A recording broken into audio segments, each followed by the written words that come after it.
Olá, tudo bom? Eu sou Débora, nutricionista. Viemos aqui na feira para falar um pouco sobre alimentação saudável e castruto. Bom, a feira é o lugar mais completo e ideal para isso. Então, nunca pode faltar frutas, verduras, legumes, tanto como saladas, como na preparação dos pratos, acompanhamentos, frutas como sobremesas, os intervalos das refeições. Esse é o ideal. Esses alimentos eles são ricos em vitaminas, fibras, minerais, então eles são alimentos completos que vão atuar na promoção da saúde e na prevenção de todas as doenças.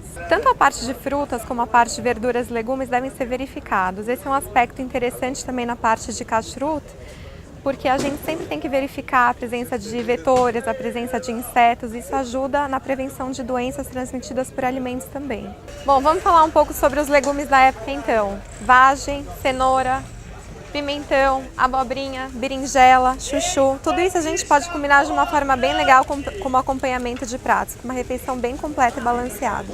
Nós sabemos que a castruta é importante não em termos de saúde, mas sim espirituais. Agora, existem várias vantagens da castruta em relação à saúde. Então, primeiramente, a parte da carne, né? A gente sabe que o abate ele deve ser mais cuidadoso, cuidar que os animais eles sejam verificados, sejam saudáveis. Isso tudo está relacionado com a saúde também. Além disso, a questão de não misturar carne com leite é uma questão muito sábia, que isso já vem de muitos anos, antes da ciência já ressaltar isso. A gente sabe que o consumo de carne junto com leite, o leite, na verdade, ele inibe até em 30% a absorção do ferro. Então, isso em termos nutricionais é uma vantagem que a gente tem, a castruta. Os frutos do mar e os peixes que não têm escamas nem barbatanas, eles oferecem um risco maior para a saúde. Por quê? As escamas das barbatanas são uma proteção natural para que não entrem toxinas como mercúrio. Então, a gente sabe que os peixes com escamas e barbatanas, eles oferecem uma barreira maior. Outras vantagens também na verificação de insetos, verificação de larvas, isso também oferece uma proteção maior contra a transmissão de doenças veiculadas por alimentos. Nós sabemos também que a questão de ser kasher não necessariamente quer dizer ser saudável, ok? Então, como que a gente pode fazer para melhorar isso? A gente vê que várias preparações, principalmente parve, na parte de doces, tem o uso de gordura hidrogenada, muito óleo, muitos ovos. Isso com certeza é prejudicial para a saúde. Uma alternativa seria usar frutas como substitutos, né? Frutas como preparação de doces. E além disso, o leite de soja, que é uma opção que a gente tem também para substituir. Também diminui o uso de óleo nas próprias preparações. Olha, sempre uma alimentação equilibrada deve ter todos os grupos de alimentos, a gente não deve excluir nada. Então, nada é proibido, tudo... Lógico, o que não é kasher é proibido, mas dentro disso a gente tem que elaborar com cereais integrais, o pão, um pouco disso, verduras e legumes, os grãos, o feijão, lentilha, soja, grão de bico. E aí a carne, o peixe ou o frango para elaborar uma refeição saudável. Nos lanches intermediários, sempre optar por frutas, cereais, pães integrais, biscoitos integrais. O leite de soja é uma opção que acaba sendo parve também. Então, dessa forma, a gente consegue ter uma alimentação equilibrada. Ingerir bastante líquido, agora que está ficando mais quente, também é importante ressaltar isso. Prática de atividade física, que também sempre está relacionada com alimentação saudável. Então, o principal é ter um equilíbrio em tudo. Maimonides já dizia que a gente deve comer pouco, ter uma prática de atividade saudável, ter um sono adequado. Então, isso é tudo relacionado. O contexto de alimentação saudável e kasher é sempre ver de uma forma global, sempre procurar fazer as substituições adequadas, nunca excluir nenhum grupo de alimento dos que são permitidos. E dessa forma a gente consegue ter um prato saudável e kasher ao mesmo tempo. Não se esqueça de acender as velas do próximo Shabat. Dia 9 de dezembro, em São Paulo, às 19h26.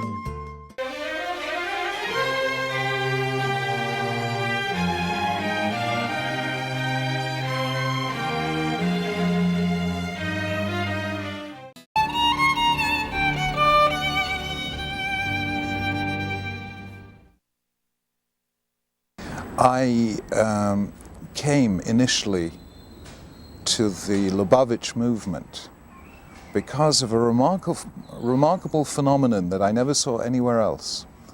I saw a whole group of Hasidim in the headquarters of Chabad, 770 Eastern Parkway, and they would pray on a Shabbat morning all the way through until 3, 4 or 5 in the afternoon. And it was then that I noticed something very remarkable, that the people who were praying were different people after they'd prayed to what they were before they'd prayed. And that to me was a bolt from the blue. I never thought that prayer could change your life, even visibly change your life. So that contact with the followers of the Hasidic movement was for me the most dramatic. It was later that I got to know the leader of that movement, the late Lubavitcher Rebbe, and I began to see how this one man had really influenced the lives of thousands of his disciples. What I saw in the Lubavitcher Rebbe was this, that other Jewish leaders that I've met created followers. The Lubavitcher Rebbe created leaders. I first met him when I was a 20-year-old undergraduate student at Cambridge University.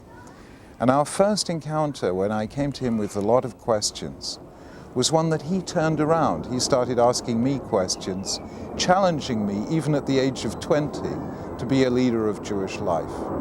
So what I found remarkable about him was the extent to which he could find in each individual the unique contribution that that individual could make to the totality of the Jewish people.